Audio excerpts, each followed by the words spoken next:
Hello, good evening. Hi, si Suzette. Good evening, Sis Malene. Good Yan, evening. belated happy Valentine's. So, kumusta ang Valentine mo? Same old, same old. Pero We've restricted been tayo, di ba? having Nag-date pa kayo. Valentine's for several years na eh. Kaya lang bago ngayon ang Valentine's activity, pambahay lang talaga. We cannot go out eh. Correct, di ba? Pero hindi bale. Ano lang dyan. Ang important part is we feel the love. Yes. Anyway, so it's Mm-mm. another Tuesday before a very exciting learning experience na naman or opportunity, no? And it's an honor to have two wonderful people who are going to bless us with their knowledge and expertise. But before we actually start, si Suzette, gusto mo bang batiin muna ang ating mga naka-tune in na mga participants? Yan. Yes, okay. Magandang gabi. Good evening to all our viewers right now. Good evening to all the members of PACT. And also to the non-members na nanonood ngayon sa atin. Yung mga iba siguro nagpapanggabihan ba? Tama ba yun? Nagdi-dinner? Yes, So while you're having your dinner, okay, just enjoy, relax as you watch our second episode of Up Close and Personal. all right. And so let's not delay it anymore. Everyone, welcome to Up Close and Personal.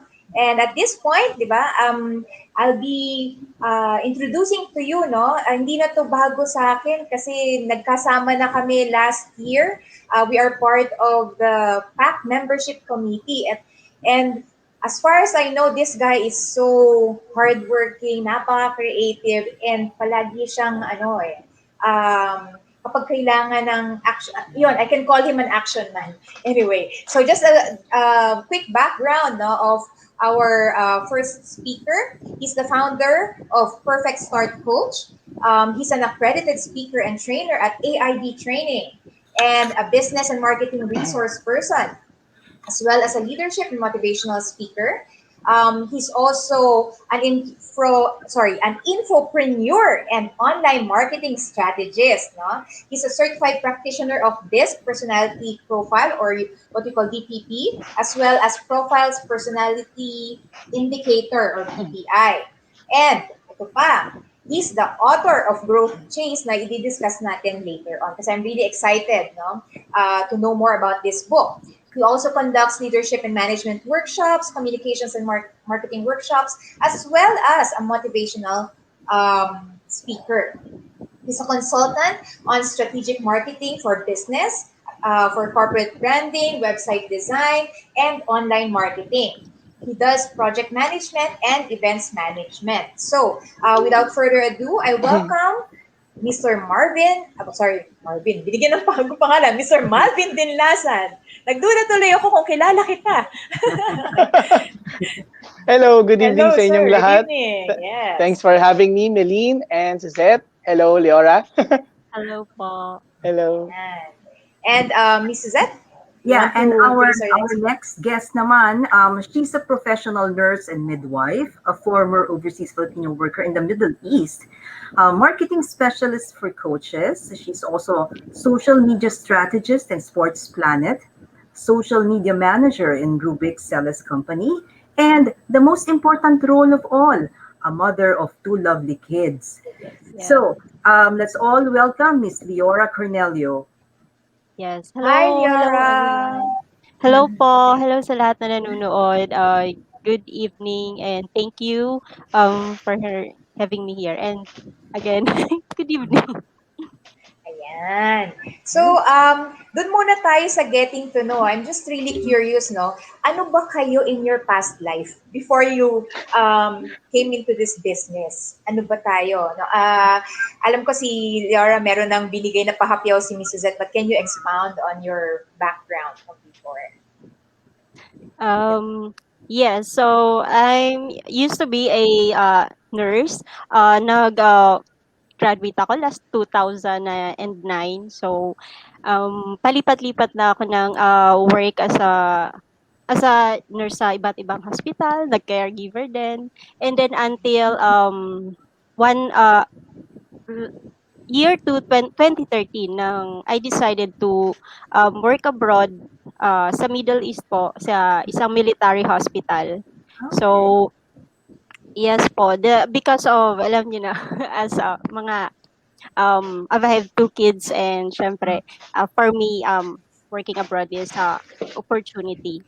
And ayun po, later on, so yung goal ko po is nag-abroad ako because of my two kids. Then, nung nasa abroad na ako, sila din dahilan kung bakit gusto ko na umuwi. So, ayun. Yeah. And, ayun, after 5 years, I decided to go home. And, eto na ako. From nurse, I'm now a content marketing specialist. So, O, di that's ba? cut it short. At least kasama mo na yung pamilya mo, right? Yes po, yun. So Goal met. congratulations on that. Yan. What about you, Malvin? Ano ba ang iyong past life? Pag binanggit ng past life, parang iniisip ko yung ano eh, uh, I died before. Reincarnation Parang ka na. gano'n. Reincarnation ka na. Oo. Hindi, I used to be I used to be a musician. So I think Wow. wala masyado nakakaalam nun. Pero if you check my Facebook and Instagram, you can see it. Pero yun, hindi ko natuloy. I started marketing in year 2000 something, 2004. So, pero hindi ko pa rin iniwan yung pagiging musician. So, yun talaga yung ginagawa ko. Masaya ako doon. Yun yung pinaka-passion ko. But eventually, I discovered that I'm also having a skill. In fact, my people skill became more evident and more obvious. So, mas nagamit ko siya in marketing and sales. Wow, That's interesting, nakakaingit. oo. Coach Malvin, when you say musician, instruments ba? Any particular Right. instruments are you playing? I'm Or a whose words are you singing? multi-instrumentalist. So, piano, guitar, yan. Drums, bass. Nice. So, usually yung for bands, yan. Ginagawa ko yan. Parang Frustration nakikinita millions ako is na it? pag nag-pack party tayo kapag pwede na tayo mag-congregate, ano? Patutugtugin Oo. natin si libre ang ating One man Grabe. band, ganun. right.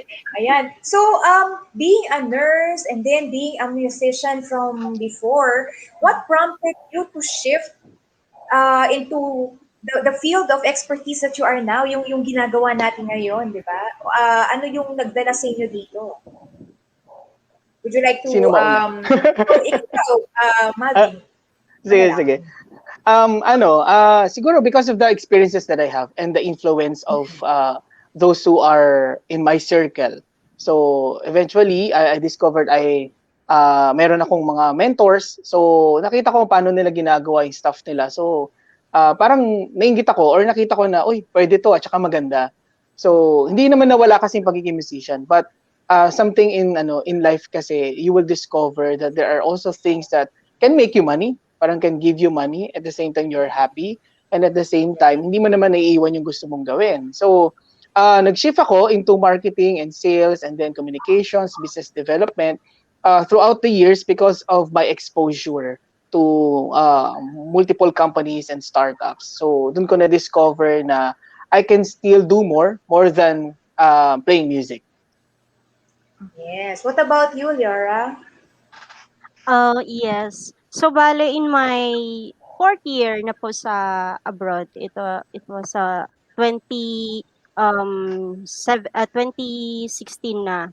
So bale ang nag-push talaga sa akin kung bakit I decided na to go home, of course yung kids ko, because hindi ko matiis yung mga yung iyakan namin, yung talagang homesickness. And of course, dahil sa work ko, like I'm 12 to 16 hours a day. So, yung yung communication is very hard. So, habi ko sa sarili ko na I can't stay this way na matagal na Forever. ganito kami keep mag-communicate ng mga bata. So, later on, sabi ko sa sarili ko, I need to shift na di ako mahihiwalay na sa kanila pag umuwi ako ng Pinas. So, Pero ayun ang po. specialization mo is content marketing, di ba? Yes So, po. what brought you there?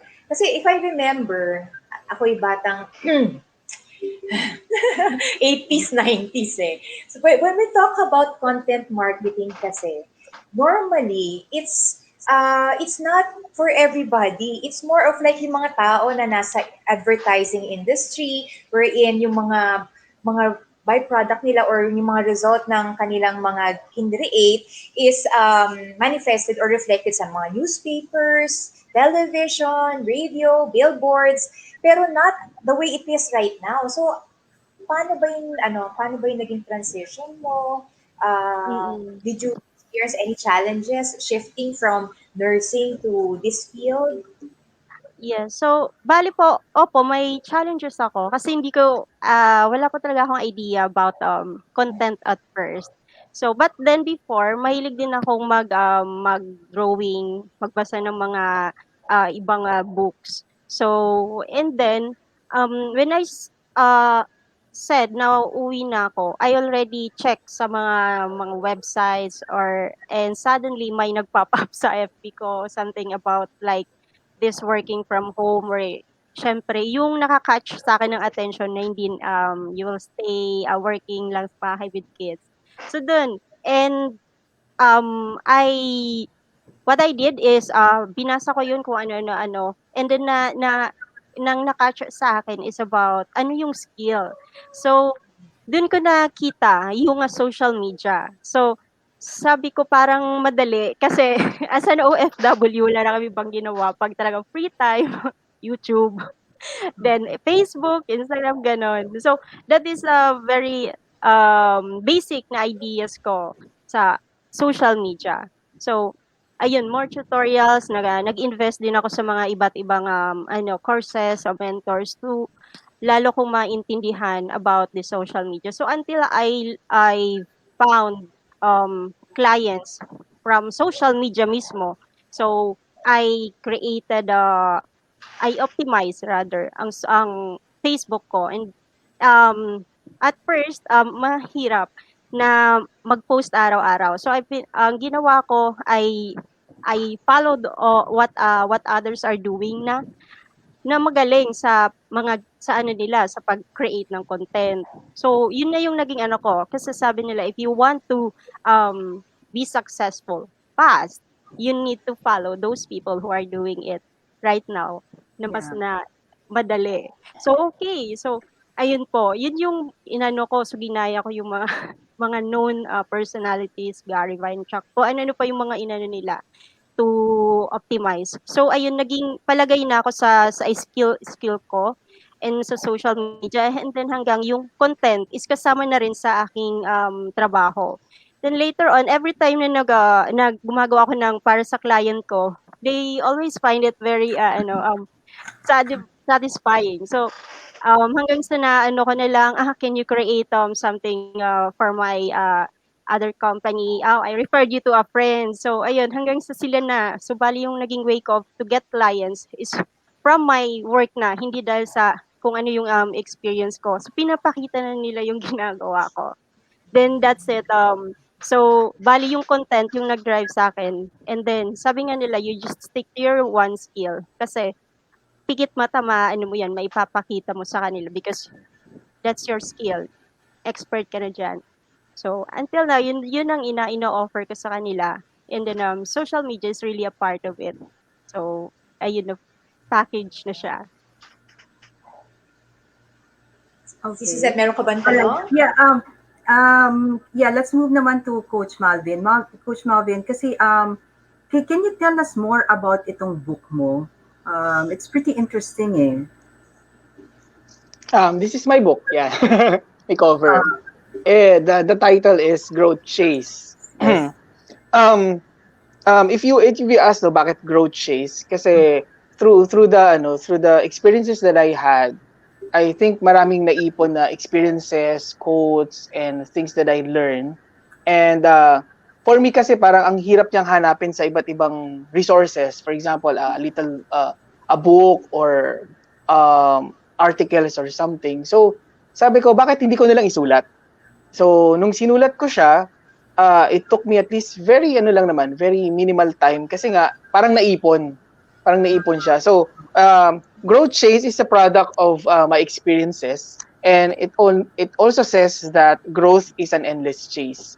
So, kasi nga 'di ba, ang growth naman hindi natatapos eh. So, hindi naman pwedeng when we came to this world, 'di ba, hindi pwedeng manatili tayong baby.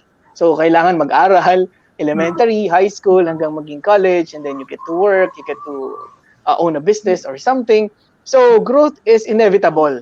So, nung sinulat ko siya, thinking about it, most of us kasi we are driven by success. And it's not bad naman. So, may mga tao na nakikita tayo na we are after the success. It's good. But the point is, success is just a product or a byproduct of our journey. It's a byproduct of how we challenge ourselves and chase growth. So for me, ngayon, no, the book is saying that we don't have to chase success kasi madali lang siya. Magiging byproduct lang yan. You have to chase growth. Where there is discomfort, where there is pain, there's struggle, then after that, you will get the success that you deserve. So, yun yung pinaka-message ng book ko. Maliit lang yan, but this is very powerful. But is there a specific target audience for that? Or talagang it's basically for everybody? It's a good read for everybody.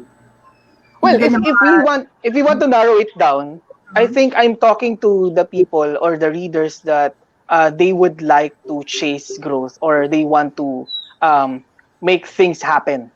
So kung isang tao hindi siya mahilig maghanap ng pagkakaabalahan, ganyan, so walang ginagawa. So kumbaga ayaw nila ng challenges, they don't want discomfort, they just want to fly by, parang ganito, walang ginagawa. So hindi to para sa'yo. Kasi medyo mahihirapan kang i-absorb lahat ng sasabihin ko. It's very straightforward, very direct to the point. That kung nandyan ka na, dapat ginagawa mo na to. Parang ganon. So kung masasaktan ka, I think you are not the right person to read this. But it will open your mind somehow. Okay.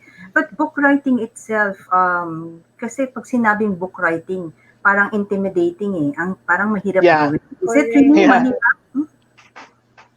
Well, kung isipin natin, lang yan. kung isipin natin na mahirap, talagang magiging mahirap. So, kasi nga, wala naman tayong experience, di ba? So, lahat naman magsisimula sa zero. But as a challenge kasi, if you are a book reader, if you are a constant learner, mahilig kang manood ng mga bagay na motivational or something, it will store something in yourself. So, through that, makikita mo na ang dami mo na palang alam, you just have to write it. So, ang pinakamahirap kasi sa lahat, kaya sinasabi natin na mahirap magsulat ng libro, it's because wala kang masulat. But I'll tell you, kapag nagsimula ka na magsulat, magiging problem mo na lang is paano siya i-organize. O paano mo, paano mo i-concise lahat ng thoughts mo.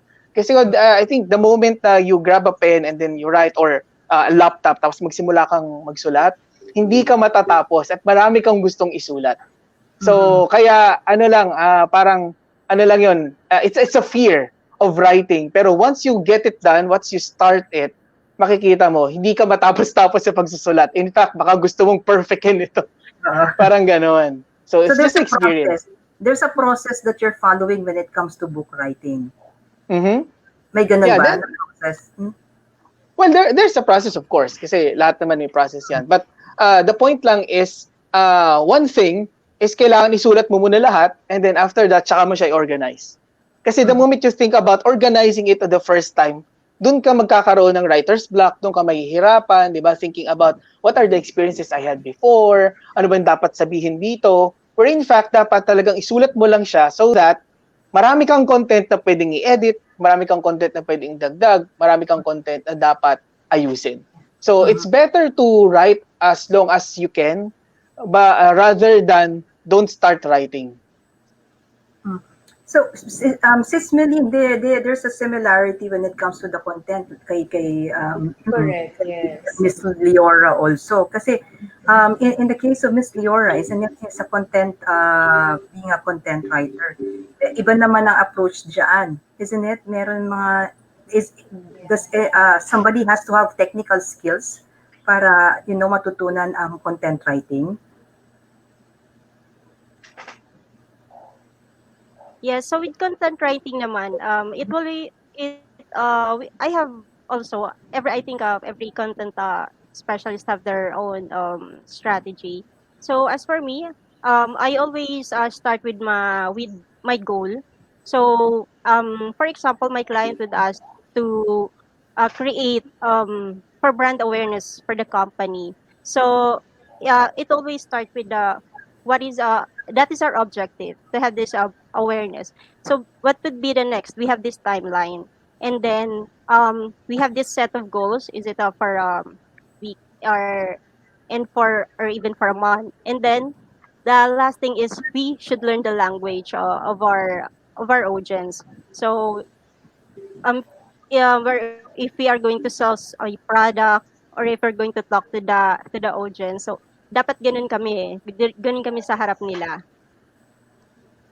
So we're like So talking to them, especially media. So it's not about them, but it's about the audience. So parang ang napansin ko dyan, when you're writing a book, it's more reflective of the author, no? Pero pag content writing, you're more focused on the audience emotions, visual satisfaction, mga ganyan, tama Yes ba? po. Pero ano sa inyo, Yes. Their mabilisan dapat. So interest, their it's how do everything you about the know? audience. Yeah. So how do you know naman if, let's say, yung ano nyo is really gonna strike them? Kasi sa inyo mabilisan eh. Unlike pag book writing, medyo pwede ka pang mag-contemplate, reviewin ng paulit-ulit eh. Right? So how do you Yes. assess na, So oh, this one is something that would work na?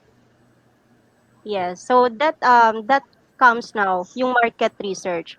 So before anything else, before gagawa ng content kami, we make sure that we really know who is our target market, sino ang audience namin. So we go to groups, we go to different websites and understand everything that our audience is their pain points. We know we should understand them. So what made them happy, even kahit ano trabaho nila dapat andun. So parang we are stepping sa shoes nila. Nang sa ganun, we will act like sa content.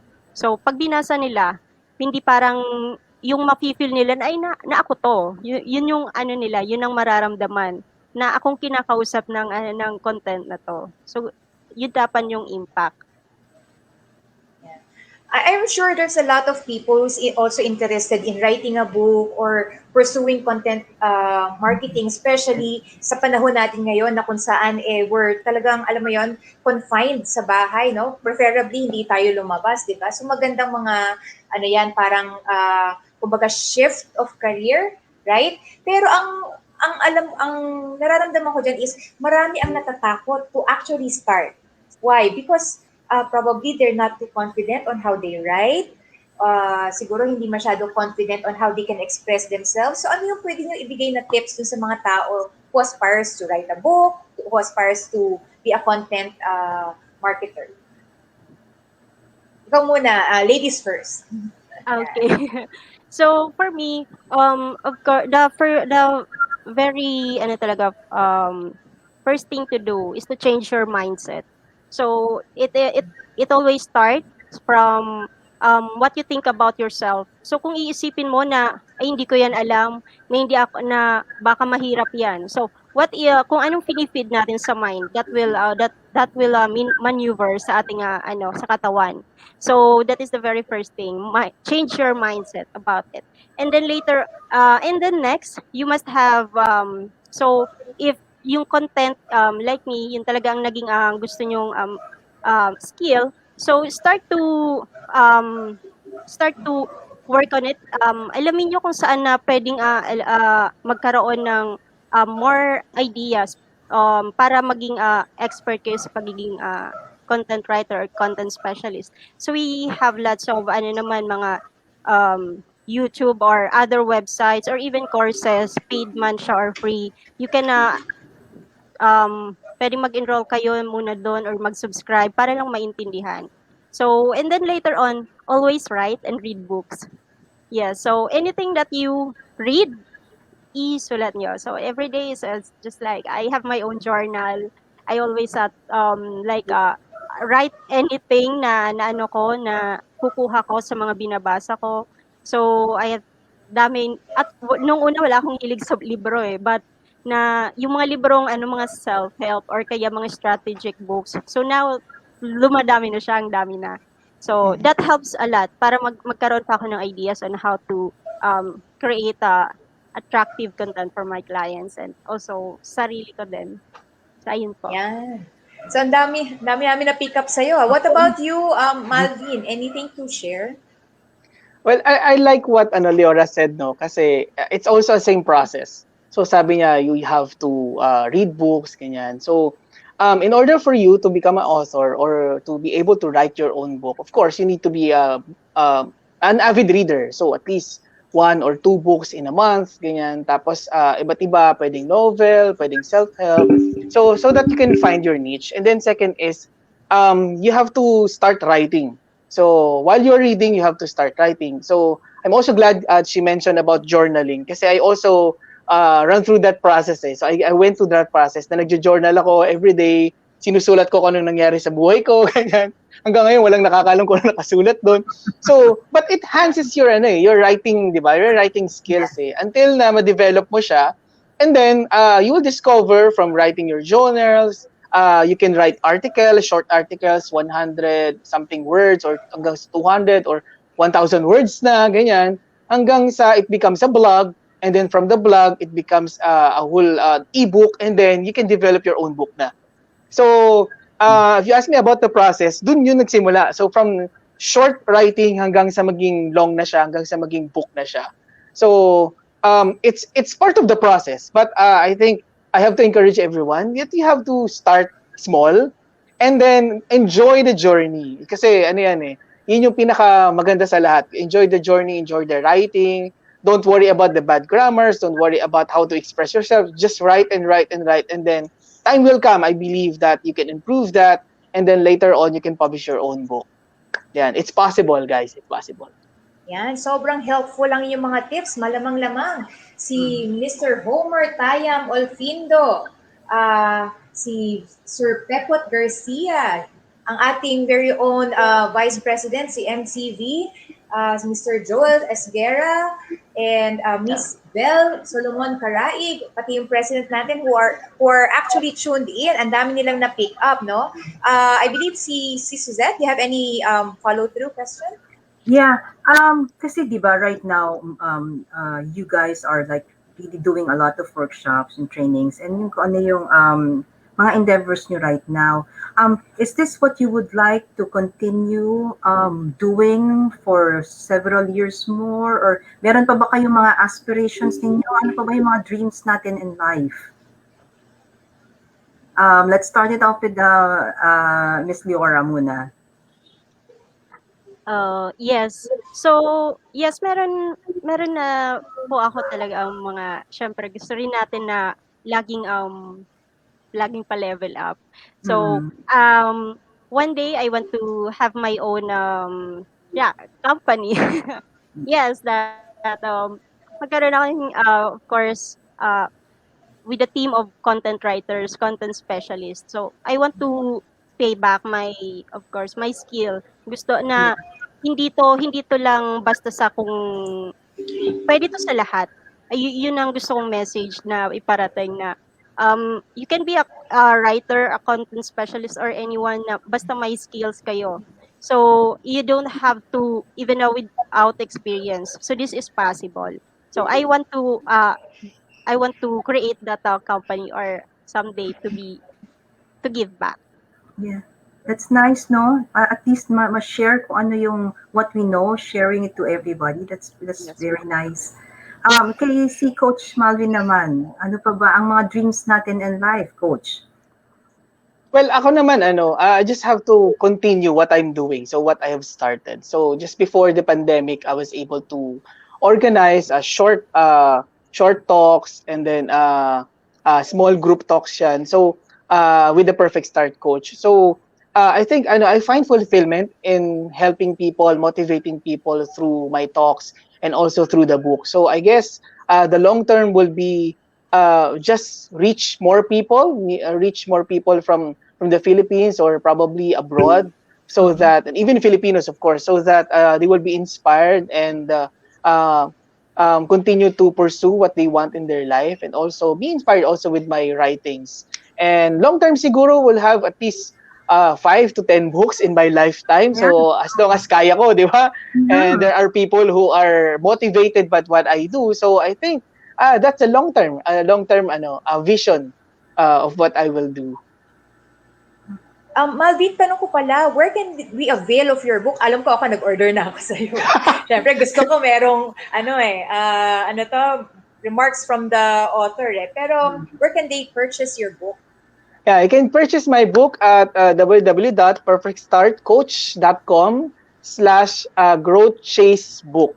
So, or just go to my website, perfectstartcoach.com. So, makikita nyo na doon where to find my book. And you can also order it online. So, through that e-commerce book that I have. So, yeah, I hope you will buy soon. Ayan. Ako excited na ako. Sana makarating na siya. Tomorrow ba? Should I expect it tomorrow? Tomorrow, Excited na lalabas talaga ako. ako.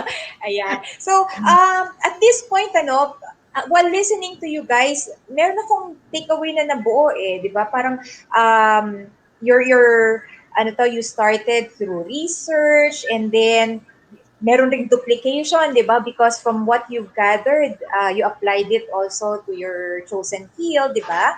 And then, although yung kay Malvin, more of like parang pag hindi ka willing to grow, this is not for you. Although yung kay Leora is more of like satisfying naman the audience, di ba? So nandun yung difference. But in essence, both is like talagang catering to very wide target market, right? Mhm. And then, alam ko na suggestion nyo rin is to keep a journal. Ako excited na ako na mag-start na ako rin magsulat, di ba? Para ako rin makapag-write a book and malay mo, makapag-pursue rin ng content marketing, right? Yeah. And, pero ang bottom line is, we all have to start. And then when we start, continue growing ourselves and consistently pursuing it pa, right? So at this point, I'd like you to invite them naman to the upcoming events. Ikaw na muna, Malvin, kasi mauuna yung event mo. Yan. Yeah. Go ahead. So, guys, I'd like to invite every one of you, if you are thinking about writing a book or just thought about it just today, just at this hour. So, I'll have an upcoming workshop that's entitled Book Writing 101. That's going to be this Saturday, so 2 to 4 p.m. So, just reach out to PAC and ask for the registration. So I'm gonna be talking about my book, how I created it, how I wrote this, and what's behind this, and how are you be able to write your own book soon, diba? So I'll lay down some principles and also share you my journey, and at the same time I'll give you a workshop so that you can take away something and create a title for your book na. And then, siguro, sort of synopsis para mas ma-inspire din kayo after the workshop. So, I hope to see you this weekend to my workshop, Book Writing 101. Yan. Thank you, Malvin. Singit lang tayo before Yora actually invite everyone to her session. We have a question by no other than Miss MCV. Sabi Mhm. niya, how can speakers, consultants, and trainers learn how to create their own content in order to effectively promote their services online? Ayan. So, Miss Yora, mukhang ikaw ang best person to answer this. So yes, so there's no other way for me handling many coaches before. So wala akong ibang na naging effective talaga to stand out sa crowd, and it is to be vulnerable. Yes, so have your vulnerable content, have the shareable, valuable, because that is something na need ng inyong mga audience online. So as we see, social media is like 75 millions, or yes, Facebook alone. So what if kung ang active? So take that opportunity na mag-stand out. ganun karami ang audience sa social media. Online pa lang yan. So, be vulnerable.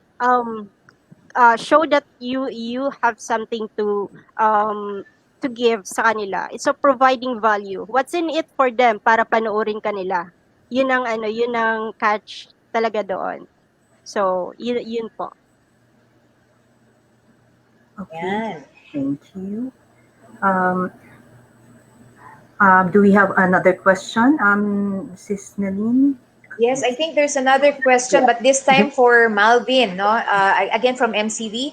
How long does it take to complete writing a book? And is there a required minimum number of pages? Tapos, how much for the workshop naman? Siyempre, yun ang pinaka-critical na part, di ba? Kung interested kaming matuto, how much yan? Go ahead, sir.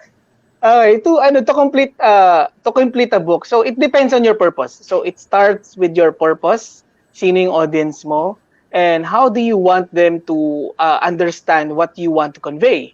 So kasi maraming klase ng books merong mga parang pamphlet lang, and my book is just 80 pages at tapos yung size niya maliit. So I think it depends on the content that you want to share. So I cannot say that you have to complete a book in 1 month because it's really possible.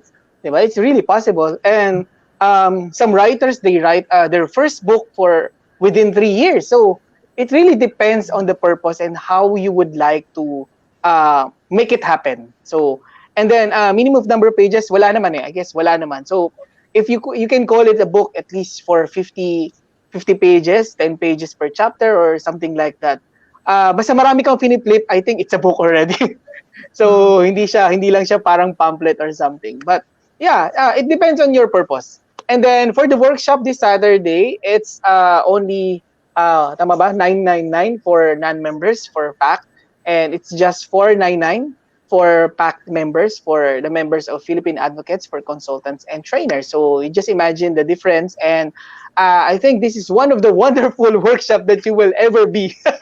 If you are a consultant, if you're a trainer, if you are a speaker, so and you really dream to create your own book, write your own book, and publish it, I can help you do that and make possible.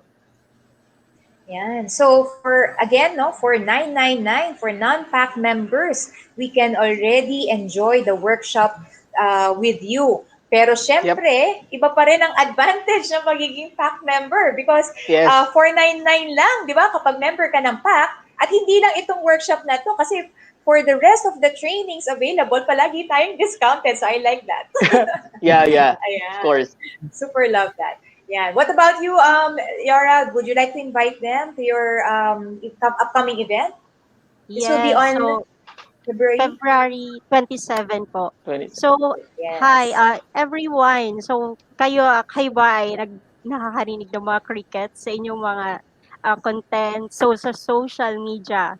So, haba-haba ng ginawa niyong mga post, but then ilan lang ba ang nag-likes? And ano nga ba dapat niyong gawin para mag-stand out kayo sa social media, sa inyong profile na lang. So I will provide that on February 27. I will help you to create content that converts to raving fans and baka maging client nyo pa. So that's the powerful how my workshop is. So hope to see you there and I will teach you and guide you. So yun po. Yan. So malamang-lamang after your workshop, Miss Leora, hindi na kami masisin zone, ano? Yes. Di ba? You put so much effort. Oo nga. Oo, tapos Opo. nasin zone ka lang. Yan. Diba? I-acknowledge ko na nga pala, kanina nag-join in ang ating butihing presidente ng PAC, si Mr. Roche P. Ruiz, no? Nag-drop off siya, but he's got a very good message for us here. Ayan, he's here. back! Yes, I'm back. Hey! Press. Yes. Magandang gabi sa inyo lahat. No, congratulations to up close and personal team. We really enjoyed listening and watching all of you. You seem very pretty and one handsome boy over there. And this is really about, Sama mo na yung really sarili mo. yeah, it's really about, giving benefit to PAC member. And I would just like really to invite those who are watching right now, 5,251 that follows Philippine Advocates for Consultants and Trainers. This is a great opportunity for you to start a book, and this is also a great opportunity for you to create the content, And really, I'm very excited. I myself would like to attend these two wonderful topic, Sige, mag-i-invite na rin ako para sa inyo. Ang paggawa po ng libro matagal na proseso at mahal po ang mga workshop na ito. But this is really just 999. So I'm inviting all of you, as I also was able to get a lot of inspiration from Coach Malvin. So I'll be running a book. I'll be releasing my very first book, and took me 3 years to finish this book. Yeah. And on the 27th, Miss Leora, I definitely would like to hear you. And I probably would like to collaborate with you with my digital company. And this is just 1,500 for members and 3,000 for non-members. It's really a great opportunity. So inaanyayahan ko po kayo lahat on behalf of Philippine Advocates for Consultant Trainers. Suportahan niyo po ito. Napakaganda, and definitely learn a lot from this. And to Tita Winnie, kudos, congratulations, and to the two beautiful hosts. Magandang gabi at ang gaganda nyo. No? Salamat. Thank you so much, President Roche. Thank you. Shoutout ko lang kay Coach Gerald Javier. Kanina pa tayo mini-message, no? Sobrang gaganda ng mga sinasabi niya. It's overwhelming. Alright. Hello, Coach Gerald. Hello, Coach Gerald. Okay. All right. Actually, for those who are watching us right now, if you have questions regarding our trainers or for the workshop for February 20 and 27, you can always send us a message in our packed FB page. Kung meron kayong mga gusto pang itanong or mga information or more details about it, you can always send us a message, and we would gladly give you an answer immediately. All right. Sis Meline? No. Ako na lang muna kasi nawala si Meline. Right. We just need to do a recap once again of the workshops that's going to happen this February. If you can just siguro show the posters, Sis Winnie. Yeah, okay, sige. Yung kay Malvin first. All right. So ako na lang, no? Let me just reiterate what Malvin said earlier. So Mr. Malvin Dinlasan will be conducting a workshop on February 20, entitled Book Writing 101. It's going to be it's a Saturday, and it's going to be at 2 o'clock. Normally it ends at 4. Normally 2-hour workshop. Kaya lang minsan pag may mga questions na extend eh. Okay. So the book writing 101 workshop, yes, I'm going to repeat it again. It's going to happen on February 20, and the training fee is just $999 for non-members. And then, so sulit na sulit yon, di ba? Book writing, saan pa kayo? $999 lang. Now, for the members naman of PAC, syempre, because they're members, the training fee is just, am I correct? It's $499. Okay. $499 only. Book writing 101. This is something that you cannot just find anywhere. It's a process na hindi natin basta-basta nakikita. So I would encourage everyone to attend this training. Now, the next workshop that's going to happen is going to be on February 27, and this is to be conducted by Ms. Leora Cornelio, which is entitled, Sis Winnie, do we have the poster that we can flash? Okay. So so the title of the workshop is Create Content That Converts to Raving Fans. Okay, padamihin na natin ang mga likes natin at para hindi nasasayang yung mga posts natin, and we would like yung mga kung gusto na, yung mga things that we would like to promote. It's very nice that you guys attend this workshop. For those who have businesses or yung mga services na gusto ninyong i-promote, yung mga products or just even, mga contents ninyo, it's very good that you attend this workshop of Leora. It's going to be on February 27 still. Ang oras is at 2 p.m. until 4 p.m. And it's, as I said before, it's a full packed na workshop. So take advantage of that one. The training fee is just 2,000 for non-members. Okay. This is content ha. So it's not it's not a madali topic. So you're going to learn a lot from this workshop. So once again, that's 2,000 for non-members and 1,500 for members of PAC. Syempre, kasi pag PAC, discounted ang mga PAC members, di ba? So take advantage. Dapat yung iba mag-join na ng PAC kasi marami talagang benefits na makukuha being a PAC member. Okay, Sis Winnie, you're back. Yes, I'm back. Sorry, bumitaw ang aming connection. Bigla ako nawala. Anyway, again, thank you. And I'd like to acknowledge ang isa pang member ng ating peer support group, no? Tuned in rin si Sis Edna de Jesus Eufemio. Hello. Ayan. So at this point, I'd like to thank our two esteemed speakers, no?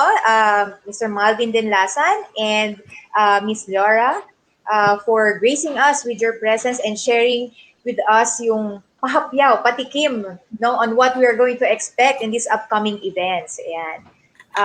Any more messages? President, do you want to say anything more? Nothing more, nothing less. Thank you very much for the Pretty Ladies Peer Group Support Committee and to the two speakers. I'll definitely going to catch you live on your workshop. Thank you. Thank you also for joining us tonight. So at this point, pakita natin si Sweeney. But once again, we would like to thank si Ms. Leora and si Coach Malvin for joining us, for accepting our invitation. Our second episode of Up Close and Personal. Thank you so much. Sis Malene, before we end this episode, yes, you'd like to say something? Ako I just would like to invite everyone to take advantage, no, especially itong napakagandang prize na binibigay namin for the trainings, because this is going to upskill us and definitely will be beneficial for all of us in the long term. Just food for thought. This is something that I read earlier this morning, and talaga it struck me. No, don't wait for the perfect moment. Take the moment and make it perfect. But of course, in order for it to be perfect, diba, kailangan we need to prepare. All right? And this is going to help you. These two sessions will definitely prepare you for that perfect moment. Yeah. Back to you, Suzette. Okay, thank you so much, Ms. Malene. So once again, we're ending our episode tonight. And we hope to see you once again. To the viewers, we hope you will check on us out once again as we do another episode of Up Close Personal 2 weeks from now. That's right, Sis Malene? Yeah, 2 weeks from now, and we will be showcasing 2 more new guests para maipakilala sa inyo lahat.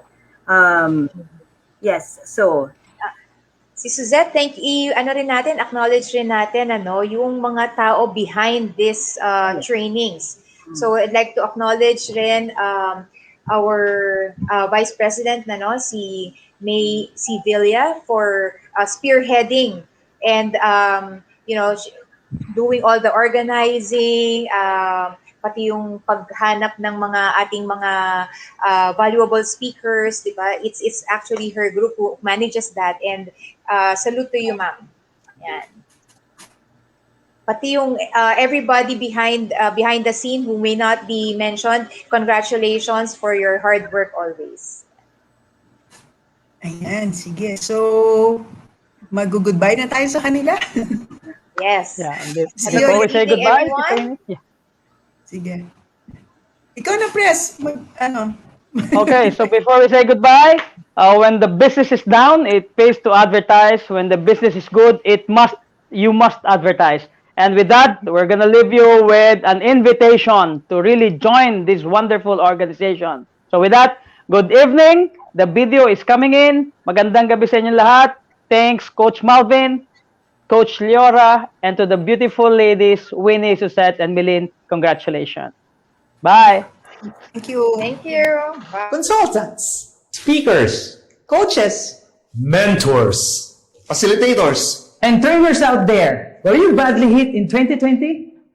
Now it's time for us to recover in 2021. join us in PACT, the Philippine Advocates for Consultants and Trainers. And let us all create an authentic impact.